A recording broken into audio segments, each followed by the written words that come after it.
두 손을 다 내밀겠습니다. 제가 할렐루야 예수님 부활하셨습니다 이러면 할렐루야 나도 부활합니다. 젖 먹던 힘까지 힘을 다 내서 하는 거예요. 할렐루야 예수님 부활하셨습니다. 아멘.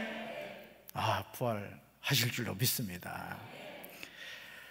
오늘 고린도전서 15장 19절부터 26절까지 말씀으로 부활의 삶을 얻으리라, 부활의 삶을 얻으리라, 이런 제목으로 말씀의 은혜를 나누고자 합니다. 우리는 지금 만물이 겨울잠에서 깨어나는 봄을 지내고 있습니다. 오늘 참 화창하죠? 아주 화창한 봄날이에요. 계절의 여왕이라고 하는 5월이 멀지 않았습니다. 봄은 기상학적으로 양력 3월에서 5월을 말하나 천문학적으로는 3월 21일경인 춘분에서 6월 21일 하지까지를 봄이다 이렇게 말합니다. 절기상으로는 2월 4일 입춘에서 5월 6일 입하 전까지를 말하며 음력으로는 1월부터 3월까지를 봄이다 이렇게 말하죠. 겨우내 꽁꽁 얼었던 돼지가 깊은 잠에서 깨어나는 모습을 보면서 우리는 많은 생각을 하게 됩니다. 겨울이 되면 모든 나무는 자신의 생존을 위해서 나뭇잎을 자신의 몸으로부터 스스로 떼어냅니다. 그래서 겨울의 나무들 대부분은 자신의 몸을 그대로 드러내는 것을 보게 되죠. 산에 있는 소나무와 잣나무를 제외하고 모든 나무는 앙상한 가지만을 보입니다. 그런데 신기하게도 봄만 되면 나무들이 기지개를 켭니다. 아침에 일어나서 여러분 기지개 켜시는 분들이 있죠? 아우 잘 잤다. 근데 지금 여러분 소리 들립니까? 들녘에 있는 나무와 풀들이 기지개를 하고 있어. 아우 겨울 지났다, 이제 내 세상에 왔다, 그러고 있다고요. 그리고 꽁꽁 얼었을 나뭇가지에서 생명력이 꿈틀거려요. 죽은 것 같은 나무였는데 그 나무에서 막 움이 솟아나는 거예요. 무엇보다 감동적인 점은 목련이나 벚꽃이나 개나리의 경우에는 나뭇잎이 나오기도 전에 꽃이 먼저 핀다는 사실이에요. 신기해요, 신기하지 않아요? 뭐 신기해요? 얼굴에 그렇게 써있지도 않구만. 제가 얘기하니까 그랬나? 지금 그러고 있어요. 얼마나 놀랍습니까? 그러나 한 번 떠나면 다시 돌아오지 못하는 존재가 있습니다. 바로 그 존재가 하나님의 형상대로 지음을 받은 사람입니다. 우리는 사람은 만물의 영장이라고 알고 있습니다. 즉 사람은 영묘한 힘을 가진 존재로서 만물을 다스리는 존재라는 뜻입니다. 하지만 만물의 영장이라고 하는 사람은 한 번 죽으면 다시 돌아오지 못합니다. 우리 주변에 보이는 나무들은 겨울이 지나고 봄이 오면 다시 싹이 나고 소생합니다. 금강 둔치에 있는 갈대밭을 기억하십니까? 누군가 갈대밭에 있는 그 갈대를 다 잘라버렸어요.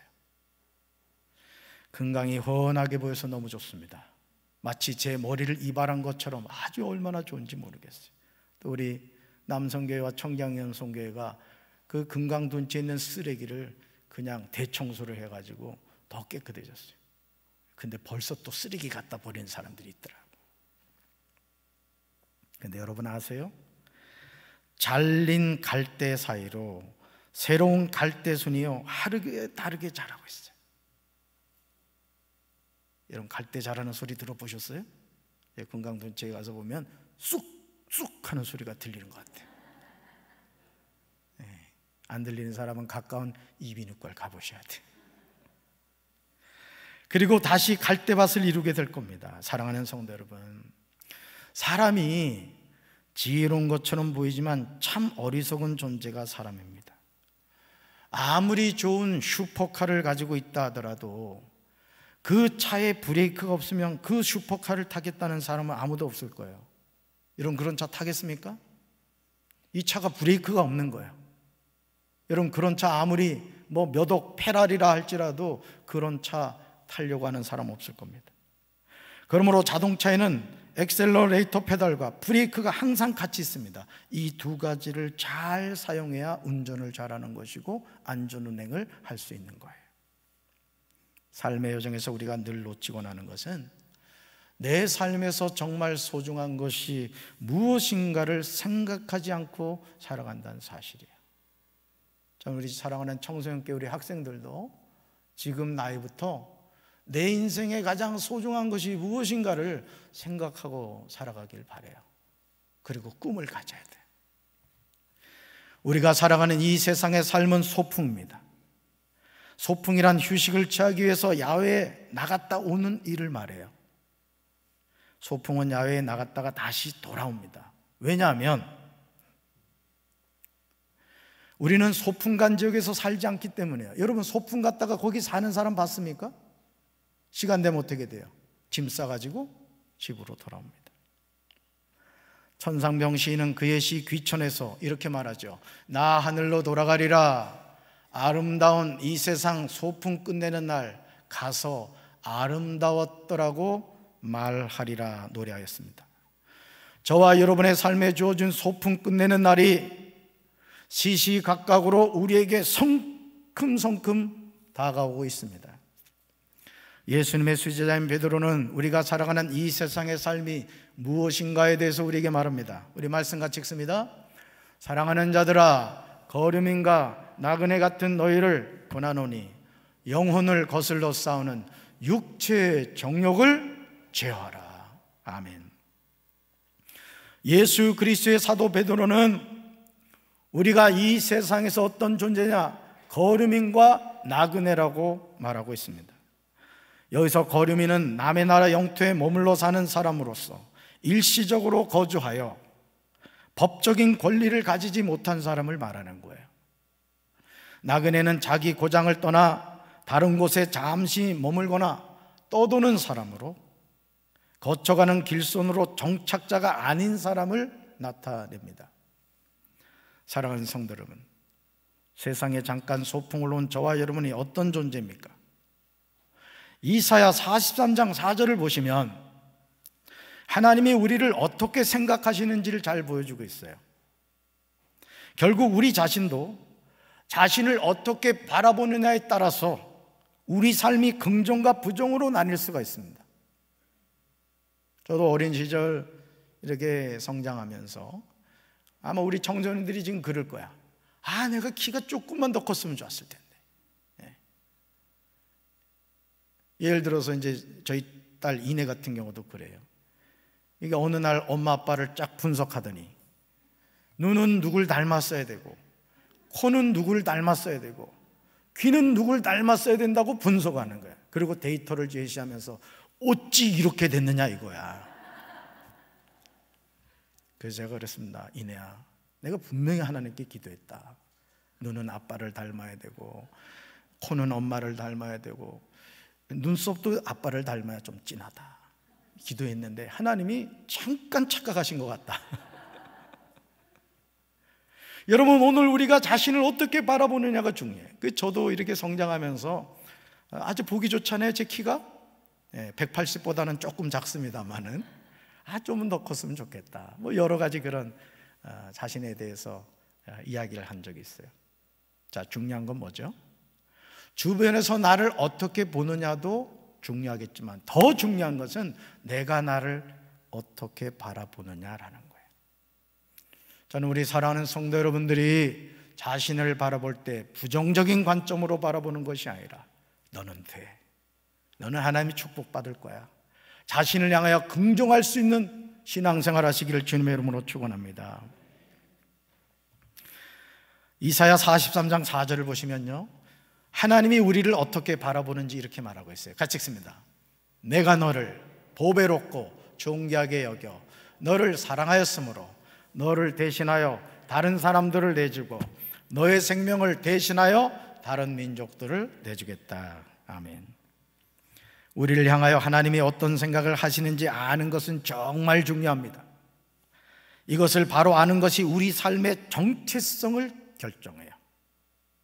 우리 삶의 정체성, 이게 건강해야 돼요. 그러니까 자신을 향한 부정적인 생각과 마음을 갖고 있는 사람은 우울하고 또 자신의 삶에서 늘 아주 부정적인 생각에 사로잡혀 살아갑니다.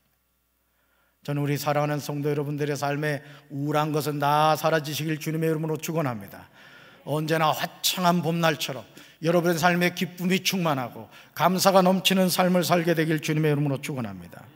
우리 삶은 자신이 생각하기에 달렸습니다. 인생의 밑바닥에서도 하늘을 바라보면 우리 삶은 희망이 보이는 거예요. 그러니까 뭘 바라보느냐가 중요한 거예요. 자, 보세요. 하나님이 우리를 어떻게 바라보는지 4가지로 나와요. 첫째, 같이 읽습니다. 내가 너를 보배롭고 존귀하게 여긴다. 아멘. 여기서 내가는 누구예요? 하나님이 나를 보배롭고 존귀하게 여긴대요. 우리 청소년교 학생 여러분들, 하나님이 여러분을 어떻게 본다고요? 보배롭고 존귀하게 여긴대요. 자, 두 번째요. 내가 너를 사랑한다. 하나님이 나를 뭐 하신대요? 사랑한대요. 세 번째요. 내가 너를 대신하여 다른 사람들을 내주었다. 네 번째요. 내가 너의 생명을 대신하여 다른 민족들을 내주겠다. 아멘. 하나님이 나를 보배롭고 존귀하게 여기십니다. 여러분, 자녀는 부모에게 이런 존재 아닙니까? 너무나 보배롭고 존귀하잖아요. 그렇죠? 하나님이 나를 뭐 하신대요? 사랑하신대요. 너무너무 사랑하신대요. 하나님은 나를 대신하여 다른 사람들을 내주었습니다. 하나님은 우리 생명을 대신하여 다른 민족들을 내주었습니다. 우리를 향한 하나님의 은혜를 우리는 설명할 길이 없어요. 왜 하나님이 나에게 이런 은혜 베풀어 주실까? 사랑하는 성도 여러분, 우리가 하나님의 자녀로서 세상을 살면서 낭패와 실망을 당함에도 불구하고 희망의 노래를 하는 이유가 무엇인지 아십니까? 그것은 죽음 때문입니다. 가을이 되면 모든 나무는 자신의 몸에서 나뭇잎을 다 떼어냅니다. 그리고 앙상한 가지만 남죠. 그러나 우리는 그런 나무를 보고 나무가 죽었다 이렇게 말하지 않습니다. 나무가 월동 준비를 한다 이렇게 말합니다. 월동을 준비한다는 말은 겨울을 나기 위해서 스스로 자신을 보호하는 거예요. 이 세상을 거류민과 나그네로 살아가는 우리는 하나님 나라를 가기 위한 영적인 월동 준비를 해야 됩니다. 바로 그것이 부활신앙입니다. 따라합시다. 부활신앙. 그러므로 그리스도인으로 살면서 우리 신앙에 중요한 2가지 고백이 있는데 바로 그것이 십자가 신앙이고 다른 하나가 부활신앙이에요. 따라합시다. 십자가 신앙, 부활신앙. 십자가 신앙을 통하여 우리는 죄사함의 은혜를 체험하게 됩니다. 우리가 지난 일주일간 고난주간 특별 새벽 기도를 통해서 말씀의 은혜를 받았습니다. 고난에서 승리하려는 주제였습니다. 여러분, 예수님이 왜 십자가 지셨습니까? 우리의 죄 때문입니다. 그러므로 십자가의 신앙을 통해서 우리는 죄사함의 은혜를 체험하게 되죠. 2000년 전 갈보리 십자가에서 죄가 없으신 예수님이 나 같은 죄인을 대신하여 십자가에 못 박혀 죽으심으로 죄를 해결하셨습니다. 육신을 입고 이 세상에 태어난 사람 가운데 원죄와 자범죄에서 자유로운 분은 오직 예수 그리스도 외에는 없습니다. 사람은 태어나는 순간부터 죄인입니다. 그러니 매 순간 죄를 지으면서 살아갑니다. 죄인이기에 죄를 지으며 사는 거예요. 여러분, 오늘 스마트폰을 보세요. 우리 청소년교 학생들 스마트폰 많이 쓰지? 스마트폰을 보면요, 아주 쇳덩어리입니다. 쇳덩어리. 아이들이 보는 다음이라든가 네이버라든가 구글이라든가 정말 기본적인 검색창에도 온갖 음란물이 막 그냥 차고 넘쳐요. 아이들이 실수로 클릭하면 들어가서 이상한 것을 보게 된다고요. 우리 교회학교 청소년들은 그렇지 않겠지만 지금 이 청소년들 가운데 음란물에 중독된 사람들이 너무너무 많다는 거예요. 아이들이. 정말 우리가 자녀들을 위해 기도해야 될 줄로 믿습니다. 히브리서 4장 15절은 죄인인 우리 모두에게 놀라운 진리를 전해주고 있어요. 꼭 기억해야 될 말씀이에요. 같이 읽습니다. 우리의 대제사장은 우리의 연약함을 동정하지 못하시는 분이 아닙니다. 그는 모든 점에서 우리와 마찬가지로 시험을 받으셨지만 죄는 없으십니다. 빨간 글씨만 연결하면 우리의 대제사장은 뭐가 없으시다? 죄가 없으십니다.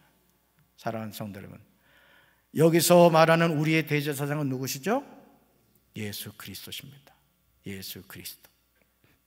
우리를 죄에서 구원하시기 위해서 유대 땅 베들레헴에서 동정녀 마리아에게서 성령으로 잉태되고 태어나신 분입니다. 성령님은 거룩한 영이십니다. 그러므로 우리의 대제사장이신 예수 그리스도는 죄가 없으십니다. 그래서 십자가에서 우리의 죄를 대신 짊어지신 것입니다. 만약 예수님이 죄가 있으셨다면 예수님은 우리의 죄를 해결하지 못하셨습니다. 죄인이 어떻게 다른 사람의 죄를 담당할 수가 있겠습니까? 그러므로 십자가의 신앙은 우리에게 죄에서 자유를 얻게 해줍니다. 이 자유는 십자가의 보혈로 주어진 선물인 줄로 믿습니다. 예수님이 십자가에 못 박혀 죽으심으로 우리의 죄가 예수님에게로 전가된 거예요. 이 신학적인 용어예요. 우리의 죄가 예수님께로 전가된 거예요. 그리고 우리 뭐가 되고? 하나님의 자녀가 되고 천국 백성이 된 거예요. 여러분, 예수님 왜 십자가에 못 박이셨습니까? 우리 모두의 죄를 짊어지셨기 때문에. 죄의 삭은 사망이잖아요. 우리가 죽어야 할 그 십자가에 예수님이 우리의 죄값을 짊어지시고 죽으신 것입니다. 그래서 사랑하는 우리 모두의 죄를 주님이 완전히 해결해 주신 줄로 믿습니다. 그러나 우리의 신앙은 십자가의 신앙으로 끝나지 않아요. 반드시 부활신앙이 있어야 돼요. 따라합시다. 부활신앙. 부활신앙이란 예수님이 십자가에서 못 박혀 죽으신 후에 하나님이 약속하신 대로 사흘 만에 사망 권세를 깨뜨리시고 다시 살아나신 것을 말합니다. 그러므로 건강한 신앙은 십자가의 신앙과 부활신앙이 성령 안에서 하나가 되어야 합니다. 그래야 온전해지는 거예요. 하지만 안타깝게도 십자가의 신앙에 머무는 사람들이 많은 것을 보게 됩니다. 신앙생활을 하면서도 자신이 십자가에서 예수 그리스도를 통하여 죄사함을 받은 것은 믿는데 예수님이 십자가에서 죽으신 후에 사흘 만에 다시 살아나셨다는 부활신앙을 믿지 못하는 이들이 많아요. 예수님의 제자들도 예수님의 부활을 믿지 않았습니다. 여러분, 이 부활이 믿어진다는 것은요, 노력한다고 되는 게 아니에요. 하나님이 나와 함께 하셔야 될 줄로 믿습니다. 사랑하는 가족 가운데 누군가 돌아가셨을 때 우리는 고인을 매장하거나 아니면 화장하게 되죠. 고인이 8, 90년을 사셨다 할지라도 죽음은 말할 수 없는 아픔과 고통을 우리에게 가져다 줍니다. 특히 사랑하는 가족 누군가가 화장터 화로에 들어갈 때 오열하지 않을 사람이 없어요. 여러분, 어제 우리와 함께 신앙생활하던 고 박근옥 권사님이 하나님 부름 받으셔서 우리 교회 묘지에 장례를 했어요. 14일까지 우리와 함께 신앙생활을 했다고요. 근데 그날 저녁 10시경에 하나님 부름을 받은 거예요. 74세인데. 그리고 우리 권사님의 장례를 이렇게 주관을 하면서 세종 은하수 그 공원에 가서 화장을 하는데 저는 1시간 30분 지나서 보니까 말이죠, 그냥 유골 요만큼 남았어요. 요만큼. 그것도 다시 갈아가지고 유골함에 넣어가지고 우리 교회 묘지에 가서 장례를 하는데 유골함 반도 안 찼어요. 여러분, 이것이 우리의 삶의 결국입니다. 오늘 우리가 영원히 살 것 같고 내 인생이 영원히 끝날 것 같지 않다는 착각 속에 살아가는데, 여러분 착각하지 마세요. 주님이 우리를 언제 불러가실지 우리는 알지 못합니다. 만약 이런 상황에서 우리에게 부활신앙이 없다면 우리는 그 아픔과 고통을 이겨낼 길이 없을 겁니다. 그러므로 우리가 전하는 복음의 중요한 핵심은 십자가 신앙과 부활신앙입니다. 사도 바울도 수많은 사람에게 생명의 복음을 전할 때 그리스도께서 죽은 사람 가운데서 살아나셨다고 분명히 전파했습니다. 너무 당연하지 않아요? 그런데 당시 고린도 교회 성도들 가운데 더러는 죽은 사람이 부활이 없다고 말하는 이들이 있었어요. 신앙생활하면서 가장 불행한 모습은 구원의 확신이 없이 종교생활을 하는 거예요. 목사고 장로고 권사고 이게 중요한 게 아니에요. 직분은 하나님의 일을 하라고 준 겁니다. 오늘 우리가 구원받은 하나님의 백성, 구원의 분명한 확신을 가지고 내가 이 육신의 장막을 벗는다 할지라도 주께서 약속하신 분명한 구원을 받아 천국에서 눈뜨게 된다는 것을 확신할 수 있어야 될 줄로 믿습니다. 이런 은혜가 우리 사랑하는 성도 여러분들에게, 우리 청소년교회 학생들에게 함께하기를 주님의 이름으로 축원합니다. 교회를 다니기는 하는데 그 이유가 영혼 구원과는 관계가 없어요. 누군가 천국과 지옥의 실존에 관한 이야기를 해도 남의 일처럼 여겨집니다. 그러나 과연 그럴까요? 사람이 죽으면 그것으로 끝입니까? 여러분 어떻게 생각하세요? 목사님, 저는 죽으면 반드시 천국에서 다시 깨어날 것을 확실히 믿습니다. 여러분 이렇게 고백하십니까? 아니면 교회를 다니기는 하는데 솔직히 천국과 지옥의 실존이 잘 믿어지지 않으십니까? 그렇다면 고린도전서 15장 부활장을 묵상하시기 바라요. 부활이 믿어지지 않는 분들은 오늘 집에 가셔서 고린도전서 15장이에요. 그 말씀을 10번이고 100번이고 1000번이고 계속 읽어보세요. 주님이 여러분의 눈을 열어주셔서 부활의 확실성이 믿어지게 되기를 주님의 이름으로 축원합니다. 죽은 사람들의 부활이 없다면 예수 그리스도께서도 다시 살아나지 못하셨을 것입니다. 그리고 그리스도께서 다시 살아나지 못하셨다면 우리가 믿고 전파하는 복음도 헛되며 저와 여러분의 믿음도 헛될 것입니다. 결국 우리는 하나님의 거짓 증인이 될 것입니다. 만약 죽음으로 끝나고 부활이 없다면 우리 신앙이 무슨 가치가 있겠어요? 여러분 생각해 보세요. 여러분 우리가 죽었는데 그걸로 인생이 끝이에요. 그럼 할렐루야 성가대, 예수 믿을 이유가 있어 없어? 우리 이러고 있으면 안 된다고요. 죽은 자의 부활이 없다면 우리가 지금 이루고 있을 때가 아니에요. 인생이 얼마 남지 않았는데 이 화창한 봄날에 들에 가서 꽃구경을 해야지. 그래 안 그래요? 그러나 우리는 뭘 믿어요? 죽은 자의 부활을 믿는다. 그러니까 오늘 우리가 이 자리에 모여서 영과 진리로 예배드리는 줄로 믿습니다. 고린도전서 15장 19절에서 사도 바울이 우리에게 진심으로 질문하는 내용이에요. 같이 읽습니다. 그리스도 안에서 우리가 바라는 것이 이 세상에만 해당되는 것이라면 우리는 모든 사람 가운데서 가장 불쌍한 사람일 것입니다. 아멘. 사랑하는 성도 여러분, 만일 저와 여러분이 그리스도 안에서 가진 소망이 이 세상의 생명뿐이면 모든 사람 가운데 우리가 가장 불쌍한 사람들일 거예요. 우리는 자신이 알지 못하는 인생의 정해진 때를 살아갑니다. 내가 죽고 싶다고 죽을 수 없고 내가 더 살고 싶다고 더 살 수 있는 삶이 아니에요. 따라합시다. 우리의 생명은 하나님의 손에 달려 있습니다. 아멘. 그런데 안타깝게도 그리스도를 믿는다고 하는 이들 가운데 이 세상하면 희망을 걸고 살아가는 사람도 있어요. 그렇다면 이 세상 누구보다도 불쌍한 사람들인 거예요. 우리는 이 세상의 삶을 머무는 정거장으로 보지 않습니다. 지나가는 간이역으로 봅니다. 그러므로 우리는 매일 매순간 하나님이 주시는 상급을 바라보고 살아가야 될 줄로 믿습니다. 우리는 잘 알고 있습니다. 우리가 간절히 바라는 것이 다만 이 세상의 삶뿐이 아니라는 사실을 말이에요. 그러니까 여러분 이거를 우리가 분명히 깨닫고 살아가면 우리 삶은 바뀌는 거예요. 예를 들까요? 여러분이 앞으로 한 달밖에 못 산다고 칩시다. 평소처럼 사시겠습니까? 절대 그렇지 않을 겁니다. 여러분의 가치관이 바뀔 거야. 아, 내 인생이 이제 한 달밖에 안 남았어? 그럼 내가 뭘 위해서 살아야 되지? 고민하게 될 거예요. 그리고 가장 중요한 것을 위해서 살아갈 겁니다.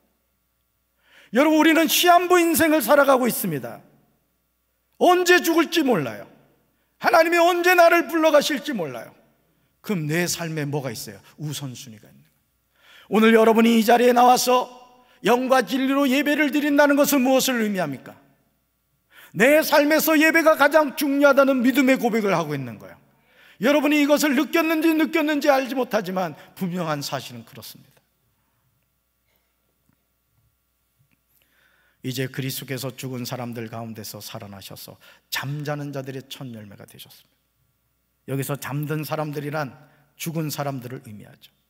우리가 믿는 복음은 예수님이 십자가에서 우리 죄 때문에 못 박혀 죽으셨다는 십자가 신앙과 예수님이 사망 권세를 깨뜨리시고 다시 살아나셨다는 부활 신앙이 온전히 하나가 되는 거예요. 그러니까 십자가 신앙과 부활 신앙이 하나 되어야 된다는 거죠. 요한복음 11장 25절과 26절은 이 사실을 증언해요. 암송하셔야 될 말씀이에요. 같이 읽습니다. 예수께서 이르시되 나는 부활이요 생명이니 나를 믿는 자는 죽어도 살겠고 무릇 살아서 나를 믿는 자는 영원히 죽지 아니하리니 이것을 내가 믿느냐. 아멘. 예수님이 자신의 입으로 직접 말씀하신 복음이 무엇입니까? 네 가지예요. 첫째, 읽습니다. 나는 부활이다. 두 번째요, 나는 생명이다. 세 번째, 나를 믿는 자는 죽어도 산다. 네 번째, 무릇 살아서 나를 믿는 자는 영원히 죽지 않는다. 아멘. 사람은 누구나 죽습니다. 예수님도 십자가에서 못 박혀 죽으셨습니다. 그러나 이것으로 끝이 아니었습니다. 예수님은 다시 사신 줄로 믿습니다. 왜냐하면 예수님이 부활이시기 때문이요, 예수님이 생명이시기 때문입니다. 그래서 예수님을 믿는 사람은 죽어도 다시 살게 되는 줄로 믿습니다. 무릇 살아서 예수님을 믿는 사람은 영원히 죽지 않아요. 얼마나 놀랍습니까? 그러니까 여러분, 사람이 죽으면 그 영혼은, 잘 들으세요, 사람은 죽으면 그 영혼은, 예수 믿는 사람은 천국을 가고 예수님을 믿지 않는 사람은 지옥 가요. 그럼 우리 몸은 어떻게 되죠? 우리 자녀들이 우리가 죽으면 땅에 매장을 하거나 또는 화장장에 가서 화장을 할 거예요. 자, 그럼 우리 몸은 어떻게 되냐 이거예요. 주님이 재림하시는 날 우리 몸이 흙으로 돌아가고 죄로 변했다 할지라도 주님이 나팔 불면서 공중에서 재림하실 때 영광된 몸을 입고 다시 살아나게 될 줄로 믿습니다. 그래서 영의 부활이 있고 몸의 부활이 있는 거예요. 저는 우리 사랑하는 성도 여러분들이 예수님 잘 믿으시기 바라요. 할렐루야. 죽은 자 가운데서 다시 살아나서 잠자는 자들의 첫 열매가 되신 예수 그리스도가 우리의 구세주가 되십니다. 우리에게 왜 사망이 왔습니까? 바울은 고린도전서 15장 21절과 22절에서 첫사람 아담과 두 번째 아담인 그리스도를 통해서 대답하고 있어요. 말씀 같이 읽습니다. 죽음이 한 사람을 통해 온 것처럼 죽은 자들의 부활도 한 사람을 통해 옵니다. 아담 안에서 모든 사람이 죽은 것 같이 그리스도 안에서 모든 사람이 생명을 얻게 될 것입니다. 아멘. 이 세상에 어떻게 죄가 들어왔습니까? 한 사람 아담을 통해서 들어왔고 그의 후손들은 누구나 원죄를 갖고 태어났고 자범죄의 노예가 되었습니다. 그리고 죽음의 지배를 받게 되었습니다. 그러나 한 사람 예수 그리스도를 통하여 죽은 자들이 사망에서 붙잡혀 있지 않고 부활하게 되었습니다. 그리스도 안에서 새 생명을 얻게 된 거예요. 사랑하는 성도 여러분, 이 세상에서 죽음이 두렵지 않는 사람은 아무도 없습니다. 그러나 우리는 누구나 죽습니다. 한 사람도 예의가 없습니다. 하지만 우리가 기억해야 될 중요한 사실은 우리는 육신의 생명이 죽는다고 끝나지 않는다는 거예요. 오늘 많은 사람들이 육신의 생명이 죽었을 때 세상 끝난 것처럼 그렇게 절망합니다. 여러분, 절망하지 마세요. 사랑하는 남편이 먼저 죽었습니까? 자식이 먼저 죽었어요. 슬퍼하지 마세요. 그 남편이 예수를 믿었다면, 그 자녀가 예수 믿었다면 우리는 반드시 천국에서 만나게 될 줄로 믿습니다. 이것이 성경이 우리에게 약속하여 주고 있는 진리의 말씀이에요. 사도 바울은 고린도후서 5장 1절에서 하늘에 있는 영원한 집을 소개하고 있어요. 이거 암송하셔야 될 말씀이에요. 같이 읽습니다.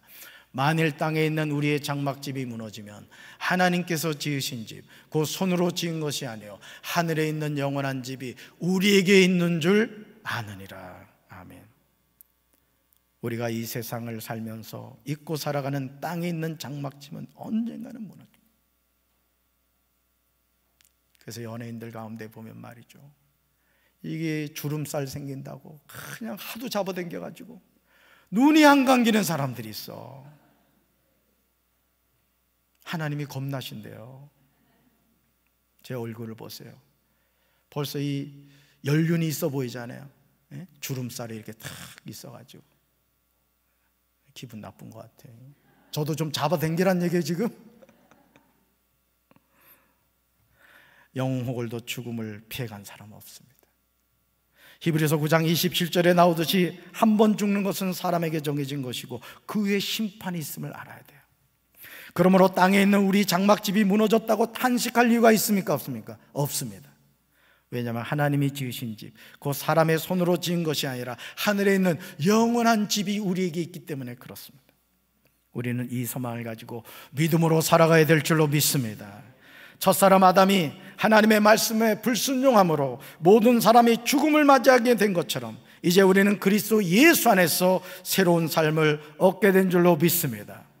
그러기에 부활절을 맞이할 때마다 우리는 기억해야 돼요. 따릅시다. 예수님의 부활이 나의 부활입니다. 아멘. 죽은 자의 부활이 없다는 말에 흔들리지 마세요. 그리스도인의 삶은 이 세상의 장막집이 아닙니다. 하나님이 지으신 집, 그 손으로 지은 것이 아닌 하늘에 있는 영원한 집을 사모하며 살아야 될 줄로 믿습니다. 이것이 부활신앙이에요. 우리는 이 신앙으로 삽니다. 우리 겉사람은 낡아집니다, 여러분. 그러나 우리의 속사람은 날로 새로워질 줄로 믿습니다. 오늘 부활절을 맞아요. 우리 사랑하는 성도 여러분들이 십자가의 신앙과 부활신앙을 통해서 이 땅을 잠시 나그네와 거류민으로 살아간다는 사실을 기억하시고, 내가 거할 본향은 하나님 나라 천국이구나, 이 소망을 가지고 믿음으로 승리하며 사시게 되기를 주님의 이름으로 축원합니다. 가슴에 손 얹겠습니다.